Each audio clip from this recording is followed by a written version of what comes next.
The United States and its partners have launched Operation Epic Fury. Iran's formerly supreme leader, Ayatollah Khamenei, is dead. 100 days into the Iran war, President Trump says he's looking for a deal. Iran declaring victory. A truce would see the reopening of the key shipping route, the Strait of Hormuz. Pakistani Prime Minister Shehbaz Sharif said the two sides had agreed on a framework for a peace deal.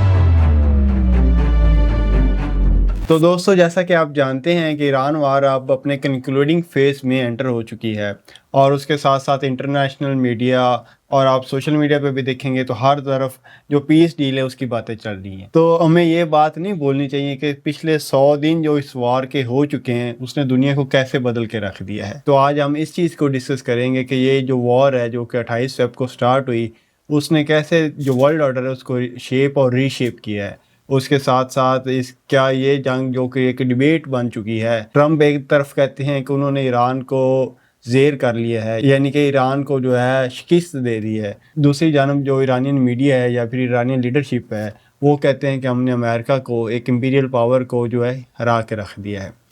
تو دونوں sides جب victory کا اعلان کر رہی ہوں تو دیکھا جائے تو اس طرح کی جو وارز ہوتی ہیں ان میں کوئی پرومیننٹ وکٹر نہیں ہوتا، یہ زیرو سم گیمز نہیں ہوتی، بلکہ ان کے جو مکسڈ ریزلٹس ہوتے ہیں۔ تو کیونکہ ایسیمیٹریکل وارفیئر تھی، دونوں پارٹیز ایکول نہیں تھیں، تو ہینری کسنجر اس بارے میں یہ کہتے ہیں کہ جب دو ان ایکول پارٹیز جب میدان میں اترتی ہیں، جب لڑائی کرتی ہیں، جب ان کی وار ہوتی ہے تو وہ اگر وار بغیر کسی کنکلوژن کے اگر ختم ہو جائے، اس میں یہی مان لینا چاہیے کہ جو بڑی طاقت ہے اس کو شکست ہوئی ہے، کیونکہ بڑی پاور کے پاس ریسورس زیادہ ہوتے ہیں، آرمی زیادہ ہوتی ہے، ٹیکنالوجی زیادہ ہوتی ہے، پھر بھی اگر وہ چھوٹی طاقت کو زیر نہ کر سکے، اس کو نہ ہرا سکے، تو اس کا دوسرے معنوں میں یہ مطلب ہوا کہ اس طاقت کو چھوٹی طاقت نے مجبور کر دیا ہے کہ وہ ڈائیلاگ کے ٹیبل پہ آئے، اور یہی ہوا اسی وار میں۔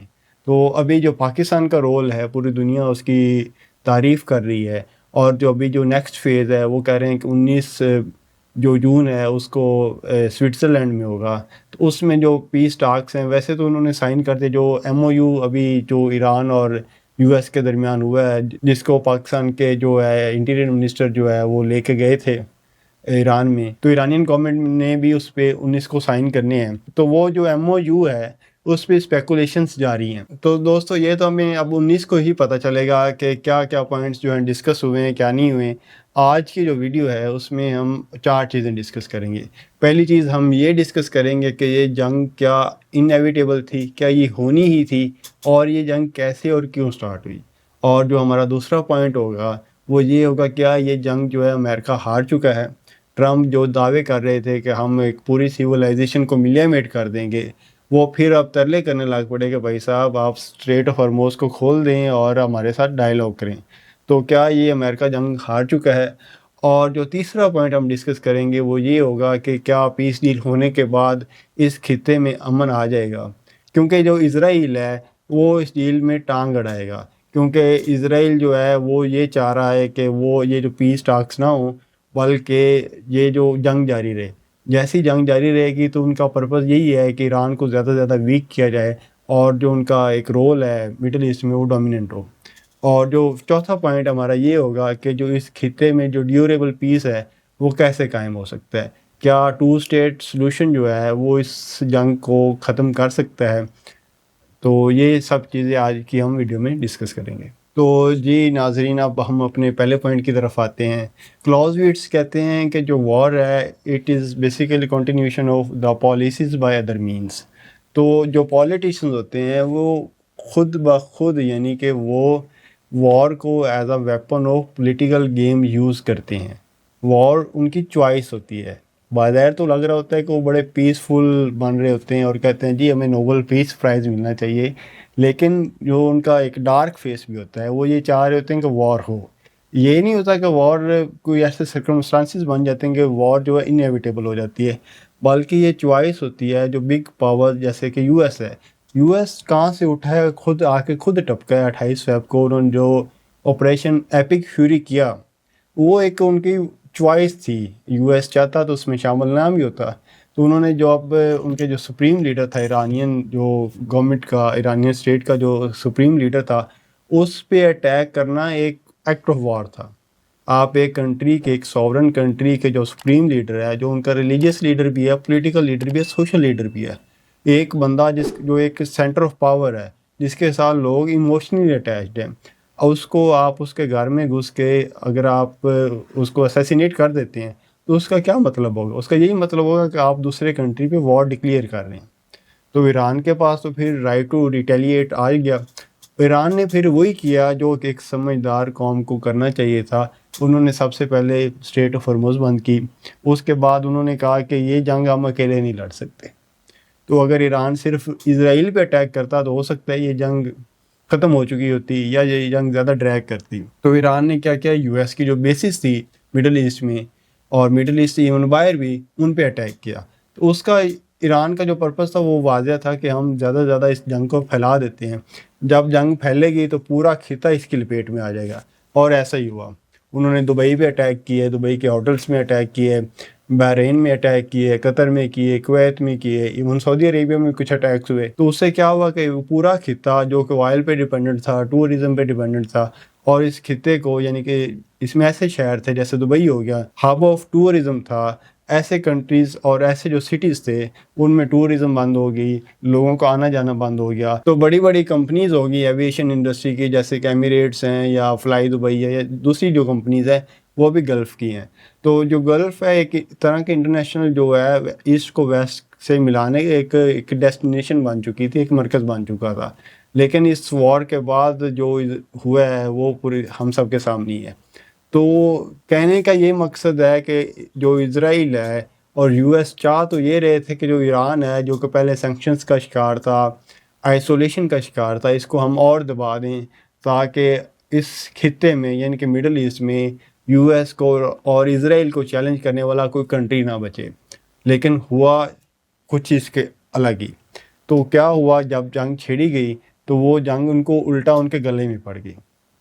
تو یہ وہی بات ہے کہ آ بیل مجھے مار والی. تو اس وار کو سٹارٹ کرنے سے پہلے جو اسرائیلی پرائم منسٹر ہیں نیتن یاہو, انہوں نے وائٹ ہاؤس میں ایک جو ہے امریکن جو پریزیڈنٹ ان کی کیبنٹ کو ایک بریفنگ دی, 100 منٹ کی انہوں نے ایک طرح کی پریزنٹیشن دی, یا کہہ سکتے ہیں ان کو کنونس کیا کہ وہ یہ وار وہ کیسے جیت سکتے ہیں. تو اس میں انہوں نے 4 ازمپشنز کی. پہلی ازمپشن یہ تھی کہ جو اسلامک رجیم ہے اٹس اباؤٹ ٹو کولیپس, یہ بس ابھی مطلب اپنی آخری سانسیں گر رہا ہے. اور دوسری ازمپشن یہ تھی کہ جو عوام ہیں وہ ان کا ساتھ دیں گے, یعنی کہ جو انویڈرز ہوں گے, جو ایکسٹرنل فورسز جب اٹیک کریں گی تو جو لوکل عوام ہے جو کہ پروٹیسٹ بھی کر رہی تھی انفلیشن کی وجہ سے, وہ ان کا ساتھ دیں گی. تو تیسری ازمپشن یہ تھی کہ جو کرڈش فورسز ہیں جو کہ آپ اسٹیٹ لیس ایک طرح سے کہہ سکتے ہیں کہ اپنی وہ آئیڈینٹی کی ایک طرح کی وار لڑ رہے ہیں, ان کو شوشہ دیا گیا کہ اگر آپ ایران وار میں ہمیں جوائن کرتے ہیں تو ہم آپ کو اپنی کردستان جو ہے آپ کی اسٹیٹ دیں گے. تو یہ جو کردش فورسز ہیں یہ بھی اس وار کو جوائن کریں گی. اور چوتھی ازمپشن یہ تھی کہ جتنا بھی ویسٹرن کنٹریز ہیں وہ اسرائیل اور یو ایس کا ساتھ دیں گی. تو ایک ایکسٹریمسٹ اور ریڈیکل رجیم جو ہے اس کو چینج کرنے میں جو ویسٹرن گورنمنٹس ہیں وہ ہمارا ساتھ دیں گی. تو جب یہ جنگ سٹارٹ ہوئی تو اس کا نتیجہ ابھی 100 دن بعد یہ نکلا کہ یہ جو 4 ازمپشنز تھیں یہ مفروضے تھے اور ان کا حقیقت سے دور دور تک تعلق نہیں تھا. امریکہ کو ایران کی انٹرنل پالیٹکس کا پتہ ہی نہیں تھا. اسرائیل نے ورگلا کے امریکہ کے سر پہ یہ وار ڈال دی. تو اس طرح یہ ہوا کہ امریکہ منہ چھپاتے پھر رہا ہے. یہ ایسے ہی ہے کہ کہاوت ہے کہ ایک دفعہ ایک بادشاہ جو ہے بازار میں نکلا اور ساری جو ان کی رعایا تھی وہ جی حضوری کر رہی تھی. تو ایک بچہ چلایا کہ بادشاہ تو ننگا ہے. تو جو ہے آج کے دور میں پریزیڈنٹ ٹرمپ جو ہے اس کو جو اس کے آس پاس کے لوگ ہیں وہ نہیں کہہ رہے کہ بادشاہ سلامت آپ جنگ ہار چکے ہیں, لیکن انٹرنیشنل میڈیا ہو گیا یا جو وہ نیوٹرل اینالسٹ ہیں وہ یہ کہہ رہے ہیں کہ بادشاہ سلامت آپ اس جنگ میں ننگے ہو چکے ہیں. یعنی کہ جو امریکن امپیریلزم ہے, انسانی تاریخ کی سب سے تگڑی ملٹری پاور جو ہے, ایک یونیپولر ورلڈ میں رہنے والی جو پاور ہے جو کہ 1945 کے بعد ایک دنیا کی بہت بڑی پاور بن چکا ہے یو ایس, وہ اس جنگ میں ہار چکا ہے. ایسا کنٹری جو سینکشنز کا شکار ہے, جو کہ آئسولیشن کا شکار ہے, جس کی اکانومی ڈوب چکی ہے, اس نے ایک دنیا کی سب سے بڑی عالمی طاقت, سب سے بڑی ملٹری پاور, اس کے جو ہے ہیلی کاپٹر بھی گرائے, اس کے ڈرونز بھی گرائے, اس کی میزائلس بھی گرائے, اور ان کے جو بیسز ہیں پورے مڈل ایسٹ ان کو ٹارگٹ بھی کیا, اور ایون کہ جو ان کا ڈیفنس سسٹم تھا اسرائیل کا اس کو بھی اٹیک کیا. تو اس سے ہمیں یہ ثابت ہوتا ہے کہ ایران اور جو یو ایس کی جو ملٹری اسپینڈنگس کا ہی بہت فرق ہے. آپ حساب لگائیں کہ جو پینٹاگون ہے اس کا فزیکل ایئر 2025 کا جو بجٹ تھا وہ $900 بلین. پاکستان یا جیسے دوسرے کنٹریز ہیں وہ $3-4 بلین کے لیے IMF کی منتیں کر رہے ہوتے ہیں, اور ایک کنٹری جس کی ملٹری اسپینڈنگ ایک سال میں $900 بلین ہو, اور صرف 100 دن وہ جنگ نہیں لڑ سکے اس خطے میں آگے. تو اس سے ہمیں کیا ثابت ہوتا ہے؟ اس سے یہ ثابت ہوتا ہے کہ امریکہ صرف 10-12 دن ابھی جنگ کو ہوئے تھے کہ انہوں نے, ٹرمپ نے کہہ دیا کہ بھائی صاحب آپ اسٹریٹ آف ہرموز کھولیں, ہم ڈائیلاگ کے لیے یا سیز فائر کے لیے تیار ہیں. پھر امریکہ نے پاکستان کو کہا کہ وہ انٹروین کرے اور ایران سے کہے کہ وہ سیز فائر کریں اور اسٹریٹ آف ہرموز کو کھول دیا جائے. تو جنگ سے صرف 12 دن بعد ہی امریکہ کو سمجھ آ گئی تھی کہ یہ جنگ جو ہے وہ یہ نہیں جیت سکتے, اور اگر یہ جنگ زیادہ جاری رہتی ہے تو اس میں ان کے اتحادیوں کا ہی نقصان ہے. کیونکہ آپ اگر دوسری چیز سے کنیکٹ کریں تو آپ کو سمجھ آئے گی اس جنگ میں 2 ملکوں کو بہت زیادہ فائدہ ہوا ہے. یو ایس نہیں چاہ رہا تھا کہ ان کنٹریز کو فائدہ ہو. پہلا ملک اس میں چائنا ہے. چائنا جو ہے اس کو ایران کے ساتھ ساتھ اب رشیا بھی تیل دے رہا ہے. چائنا دنیا کی دوسری بڑی اکانومی ہے, تو اس کو اس جنگ کا فائدہ اس لیے ہوا ہے کہ ان کے جو آئل اور گیس کی جو سپلائی تھی وہ نہیں رکی, کیونکہ ان کو رشیا بھی تیل دے رہا تھا, ایران بھی دے رہا تھا. اور جبکہ جو کمپیٹیٹرز ہیں چائنا کے جیسے کہ ساؤتھ کوریا ہو گیا یا جاپان ہو گیا یا انڈیا ہو گیا, ان کی سپلائیز زیادہ ڈیپینڈنٹ تھی قطر پہ, سعودی عربیہ پہ, UAE پہ. ان کی سپلائیز ڈسرپشن ہوئی ہے. اور دوسرا جو تھا وہ رشیا تھا. رشیا آپ کو پتہ ہے کہ 2022 کے بعد آئسولیشن کا شکار ہے, انٹرنیشنل سینکشنز کا شکار ہے. اور جب امریکہ نے دیکھا کہ جو آئل کرائسس آ رہا ہے, جو انرجی کرائسس آ رہا ہے, تو انہوں نے انڈیا کو اجازت دے دی کہ وہ رشیا سے آئل خرید سکتے ہیں. اس سے رشین پریزیڈنٹ خود کہتے ہیں, پوٹن خود کہتے ہیں کہ انہوں نے ان 2 مہینوں میں, کرائسس کے 2 مہینوں میں اتنا پیسہ کما لیا جتنا وہ پچھلے 4 سال میں نہیں کما سکے. تو اس کرائسس کو انہوں نے کیچ کیا ہے. اس کے ساتھ ساتھ انہوں نے اس پہ کہکا بھی لگایا ہے, مذاق بھی بنایا امریکن امپیریلزم کا کہ دیکھیں جی آپ ایران میں جا کے ہار گئے, آپ اسرائیل کو آپ کے ساتھ تھا, پورا خطہ آپ کے ساتھ تھا, عرب آپ کے ساتھ تھے, پھر بھی آپ یہ جنگ ہار گئے. تو اس میں رشیا اور چائنا نے اس میں امریکہ کو ڈوبتے دیکھا ہے. جبکہ جو یو ایس ہے, جو اس کے الائز ہیں, اس کے الائز جیسا کہ آپ یورپ میں دیکھ لیں, تو یورپ میں بھی انرجی کرائسس تھا. یورپ والے بھی کہہ رہے تھے کہ سر آپ اس چیز کو جلدی سے جلدی سمیٹیں. تو ٹرمپ نے کہا کہ آپ ہمارے ساتھ ہیں اور ہم اسٹریٹ آف ہرموز کو کھلواتے ہیں. تو انہیں 2003 کی عراق وار یاد آ گئی. انہوں نے کہا ہم یہ غلطی نہیں کریں گے, ہم آپ کے ساتھ نہیں جائیں گے, کیونکہ انہیں پتہ تھا کہ اگر نیٹو ادھر جا کے اٹیک کرتی ہے تو اس کا یہ مطلب ہوگا کہ جو یہ جنگ ہے, جیسے افغان وار جو 20 سال تک چلی, اس طرح یہ وار بھی 3-4 سال یا 5 سال چل جائے.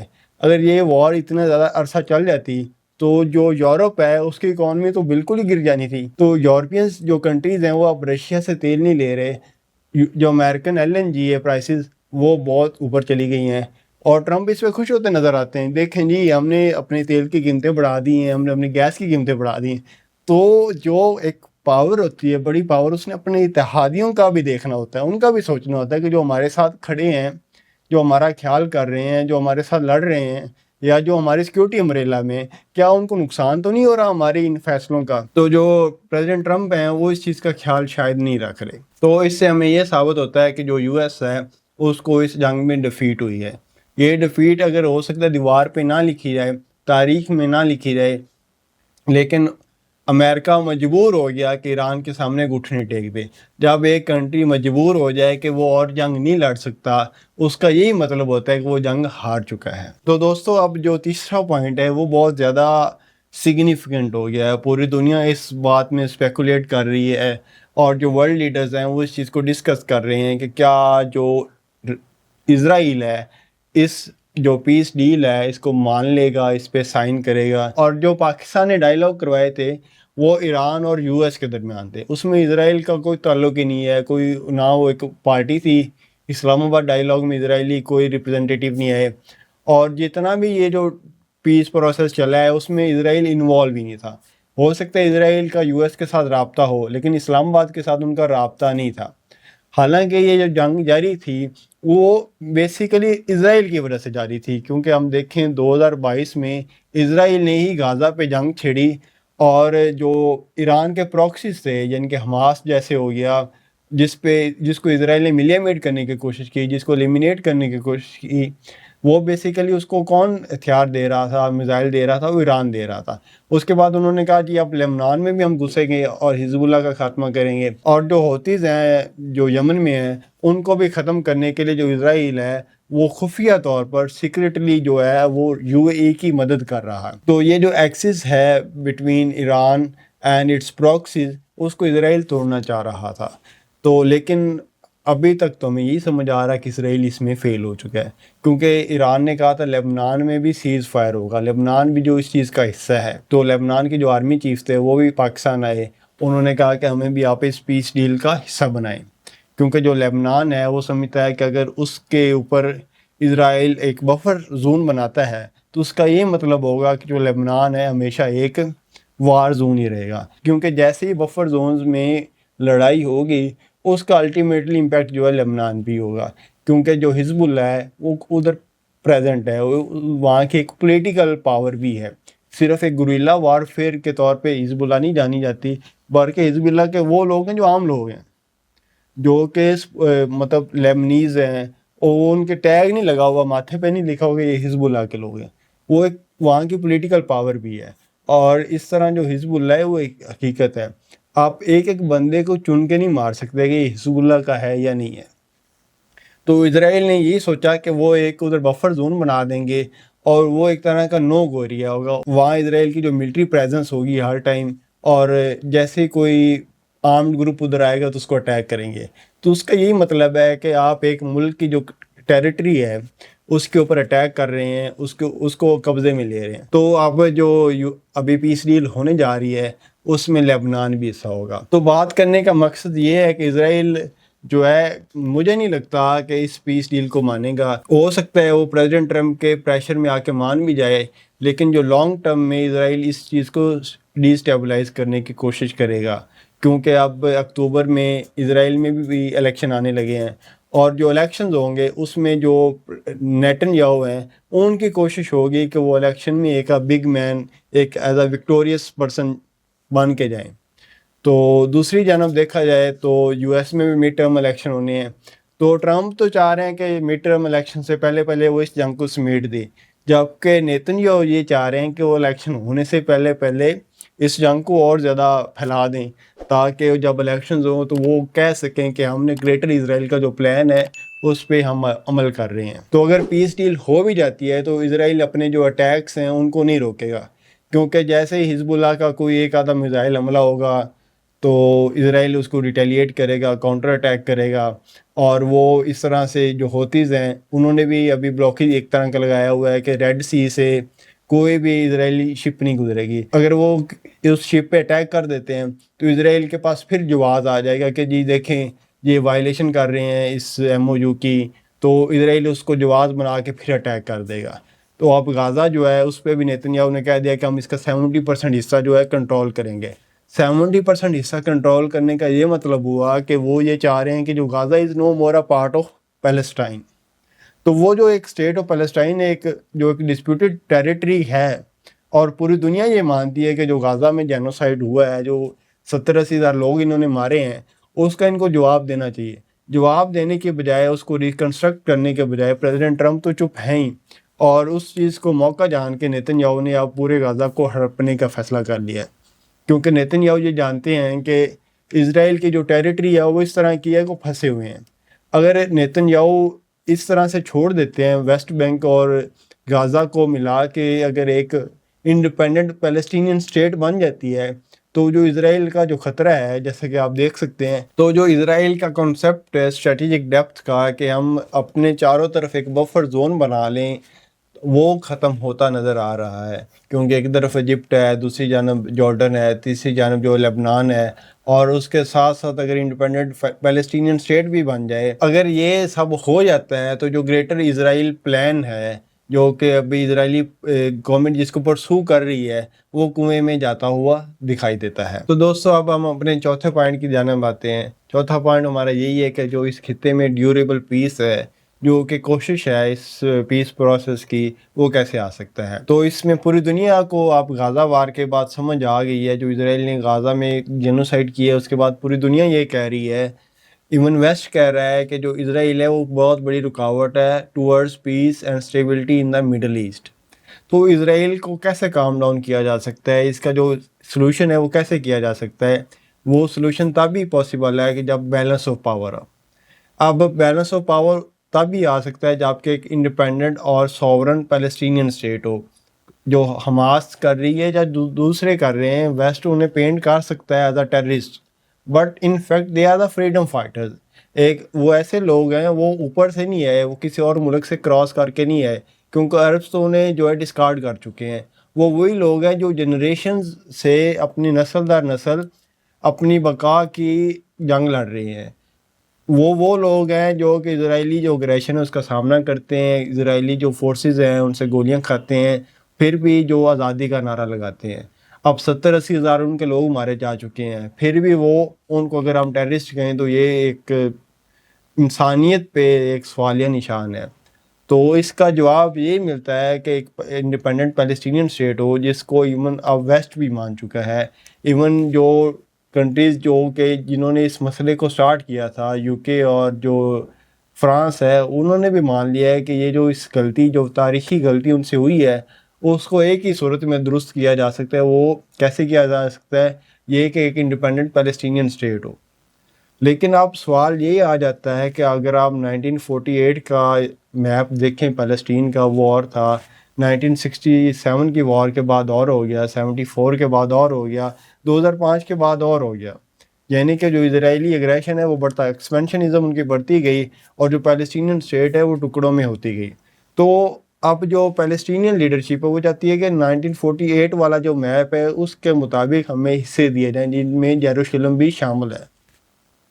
جبکہ دوسری جانب جو امریکہ ہے، جو پریزیڈنٹ ٹرمپ ہے، انہوں نے جو یروشلم ہے، جو کہ ایک طرح کا کہہ سکتے ہیں ڈسپیوٹی ٹیریٹری ہے، وہاں پہ امریکن ایمبیسی بھی بنا دی ہے اور انہیں کہہ دیا کہ یہ اسرائیل کا کیپٹل ہو سکتا ہے۔ تو اب جو ویسٹ ہے وہ اس بات کو کبھی نہیں مانے گا کہ جو مسجد اقصی ہے جس شہر میں ہے، وہ جو ہے پیلسٹینین اسٹیٹ کا پارٹ بن جائے، کیونکہ وہ ایک ریلیجیس پوائنٹ ہے اور پوائنٹ آف کنٹینشن ہے بٹوین اسرائیل اینڈ پیلسٹین۔ کیونکہ ہم سب کو معلوم ہی ہے کہ جو اسرائیلی ہیں وہ یہ چاہ رہے ہیں کہ مسجد اقصی پہ قبضہ کیا جائے اور وہاں پہ اپنا جو کلیسا ہے، جس کو وہ ہیکل سلیمانی کہتے ہیں، وہ تعمیر کیا جائے اور مسجد اقصی کو شہید کیا جائے، اور اسے پوری دنیا واقف ہے۔ تو اگر یہ جو یروشلم سٹی ہے اس پہ اگر اسرائیل کا قبضہ ہو جاتا ہے تو مسائل اور بڑھیں گے کم ہونے کے بجائے۔ ابھی ہم نے کچھ دن پہلے دیکھا کہ جو اسرائیلی ڈیفنس منسٹر ہیں وہ یروشلم میں جا کے، مسجد اقصی میں جا کے وہ سٹوننگ کر رہے تھے، پتھر مار رہے تھے مسجد اقصی کو۔ یہ ویڈیو پوری دنیا نے دیکھی۔ تو اس طرح سے اب اس کا سلوشن یہی ہے کہ جو پیلسٹینین اسٹیٹ بنائی جائے، اور وہ 1967 کے جو میپ ہے اس سے پہلے جو وار اس سے کے پہلے والے میپ پہ بنائی جائے، تاکہ جو پیلسٹینین اسٹیٹ ہے وہ ایک انٹیگریٹڈ اسٹیٹ ہو، جو کہ انڈیپینڈنٹ ہو، جو کہ اپنا ڈیفینس کر سکے۔ اگر پیلسٹینین کو بٹس اینڈ پیسز میں ڈیوائڈ کر دیا جاتا ہے تو وہ تو پھر ایک ایسی اسٹیٹ ہوگی جو اپنا ڈیفینس ہی نہیں کر سکتی۔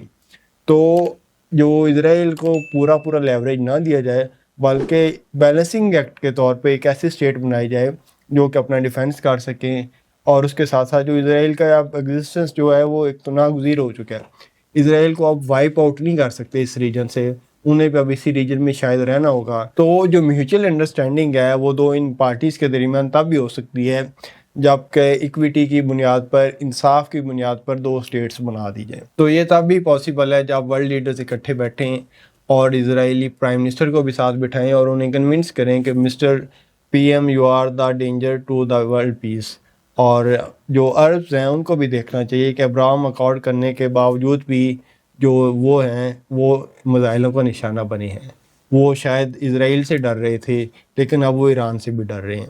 تو جو عربز ہیں ان کا بہت زیادہ نقصان ہے، ان کی اکانومی کا نقصان ہوا ہے، ان کا ٹورزم کا نقصان ہوا، ان کا جو سافٹ امیج تھا، ایون قطر جیسا ملک جو کہ اپنے آپ کو سمجھتا تھا کہ ہم نیوٹرل ہیں، ہمارے پاس امریکن بیسز ہیں، اور جو ہم ہیں، ہم نے امریکہ اور طالبان کے ڈائلاگ کروائے ہیں، تو وی آر اے پاور. انہوں نے اس وار میں دیکھا کہ دے آر نتھنگ. ایک وہ کنٹری جس کے پاس اپنی فورسز نہیں ہے، وہ کچھ بھی نہیں ہے دنیا میں، کیونکہ دنیا جو ایک ریئلسٹک ورلڈ ہے وہ پاور کی بنیاد پہ ہی چلتی ہے. اب سعودی عرب جیسے ملک یا یو اے جیسے ملک، انہوں نے بلینز آف ڈالرز کے یو ایس کے ویپنز خریدے، لیکن ویپنز کو جب چلانے والا ہی کوئی نہیں ہے تو آپ نے اس ویپنز کو دکھا کے ایگزیبیشن تھوڑی کرنی ہے. تو سعودی عرب نے بہت ہی اچھا فیصلہ کیا، انہوں نے پاکستان کے ساتھ ڈیفینس پیکٹ کیا. اب مجھے لگ رہا ہے کہ ایران کے اوپر جیسے ڈائلاگ ہو رہے ہیں کہ ایران اب 10 سے 15 سال تک اب یورینیم انریچمنٹ نہیں کر سکتا، تو ایران کے پاس وائبل آپشن میرا خیال ہے یہی ہوگا کہ وہ پاکستان کا جو سیکورٹی امبریلا ہے اس کو یوز کرے گا اور پاکستان کے ساتھ ڈیفینس پیکٹ کر لے گا. اس طرح جو ایران ہے اپنی جو کیپیبلٹیز ہے ان کو انکریز کرے گا. تو دوستو اب ہم اس ساری بات کو سمیٹتے ہیں. تو پہلی چیز ہمیں یہ سمجھ آتی ہے کہ یہ جو ڈائلاگ ہونے جا رہے ہیں یہ بہت اچھی چیز ہے، لیکن ان ڈائلاگ میں کچھ ایسی چیزیں کرنی چاہیے کہ اسرائیل کو کنونس کرنا چاہیے کہ آپ اپنی جو اگریشن کی پالیسی ہے، جو آپ اپنی ایکسپینشنسٹ پالیسی ہے، اس کو ترک کریں گے اور آپ اس خطے میں جو ہے وہ انتشار پسندی کی وجہ نہیں بنیں گے. اور جو دوسرا پوائنٹ ہمیں سمجھ آیا وہ یہ ہے کہ جو پوسٹ وار ورلڈ آرڈر ہوگا وہ کیا ہوگا. تو دوسری جانب اگر ہم ایران کو دیکھیں تو ان کی اگر آپ نیوکلیئر جو کیپیبلٹیز ہیں ان کے اوپر آپ بین لگا رہے ہیں اور ایران اس چیز پہ ایک طرح کا ایگری بھی ہو گیا ہے، تو ایران کیا کرے گا کہ اپنی جو کنونشنل ایبلٹیز ہیں ان پہ فوکس کرے گا. اب یو ایس ان کے جو ایسٹس ہیں ان کو انفریز کرے گا، تو اس انفروزن ایسٹس کے جو ڈالرز ملیں گے ان کو، ان سے وہ ویپنز خریدے گا، چائنا سے، رشیا سے. ہو سکتا ہے کہ وہ پاکستان کے ساتھ جو ملٹری ایگریمنٹ بھی کر لے. اور جو عربز ہیں ان کو یہ بات سمجھ آ چکی ہے کہ جو ان کا سب سے بڑا دشمن ہے وہ اسرائیل ہے. تو ہو سکتا ہے کہ جو عرب بلاک ہے وہ بھی پاکستان کے ساتھ ایک سیکورٹی ایگریمنٹ کر لے، کیونکہ they don't trust America any more. انہیں پتہ ہے کہ امریکہ کو انہوں نے اپنی بیسز بھی دی تھی، سارا کچھ دیا، لیکن ایران جو ہے اس نے ان کو اڑا کے رکھ دیا، یہ امریکن بیسز کو اڑا کے رکھ دیا. ایون کہ یہ حالت آ گئی کہ سی آئی اے کے جو لوگ تھے ان کو بیسز چھوڑ کے ہوٹلوں میں پناہ لینی پڑی، اور ایران نے ٹارگٹ کر کے ان ہوٹلس کو بھی ٹارگٹ کیا، اور وہاں بھی جو سی آئی اے اور موساد کے جو ایجنٹس تھے وہ ملے اور وہ ہلاک بھی ہوئے. تو آج کل کا جو وار فیئر ہے وہ اسمیٹرک ہو چکا ہے، آپ کو پتہ ہی نہیں ہوتا کہ کون آپ کا دوست ہے کون دشمن ہے. تو اس طرح کے وار فیئر کے چلتے ہوئے جو عربز ہیں ان کو سمجھ آ گئی ہے کہ وہ تو دو چیزوں پہ ریلائی کر رہے ہیں، ٹورزم پہ اور تیل پہ. اور اسٹریٹ آف ہرموز کے بند ہوتے ان کا تیل رک گیا، تو پورے خطے میں جنگ لگی، تو ان کے شہر بھی ویران پڑ گئے. اور اس کے ساتھ ساتھ جو ان کا کریٹیکل انفراسٹرکچر تھا، جیسے کہ جو ان کے مائننگ والے ایریاز ہیں یا جہاں سے واٹر ڈسٹیلیشن پلانٹس ہیں، ان پہ بھی ایران نے اٹیک کیے. تو ہو سکتا ہے جو گلف کنٹریز ہیں اور ایران ہے وہ دونوں اکٹھے ہو جائیں اور ایک میوچل ایگریمنٹ کریں آن دا بیسس آف ڈیفینس کہ ہم ایک دوسرے پہ اٹیک نہیں کریں گے. اور ہو سکتا ہے کہ یہ جو سارا خطہ ہے یہ پاکستان کے ساتھ مل کے ایک میوچل سیکورٹی ایگریمنٹ بھی کرے، ایک مسلم نیٹو بھی بن سکتا ہے. ڈیفینیٹلی وہ کس سے ڈیفینس کرے گا؟ وہ اسرائیل سے کرے گا، کیونکہ اسرائیل لبنان میں بھی گھسا ہوا ہے اور وہ ایجپٹ کو بھی پہلے تنگ کرتا رہا ہے، جارڈن کو بھی تنگ کرتا رہا ہے. تو یہ سارے کنٹریز سمجھتے ہیں کہ اسرائیل جو ہے ان کے ایگزسٹنس کا تھریٹ ہے. عربز نے پہلے اسرائیل سے لڑنے کی کوشش کی لیکن وہ ناکام ہو گئے. تو اب 19 کو جو ایگریمنٹ ہونے جا رہا ہے اس کے بعد یہ ہمیں سمجھ آئے گی کہ جو اس کی کنڈیشنز کیا تھیں اور یہ کس حد تک جو ہے یہ امپلیمنٹیبل ہے یا نہیں ہے. لیکن میرا خیال ہے کہ جو اس ویڈیو کا جو پرپس تھا، جو آپ کو بتانے کا پرپس تھا، وہ یہی تھا کہ جو ایران ہے وہ یہ جنگ جیت چکا ہے اور ابھی بھی جنگ یہ ختم نہیں ہوئی. یہ جنگ ایک نیکسٹ فیز میں داخل ہوتی دکھائی دے رہی ہے جو کہ اس فیز سے بھی خطرناک ہوگا.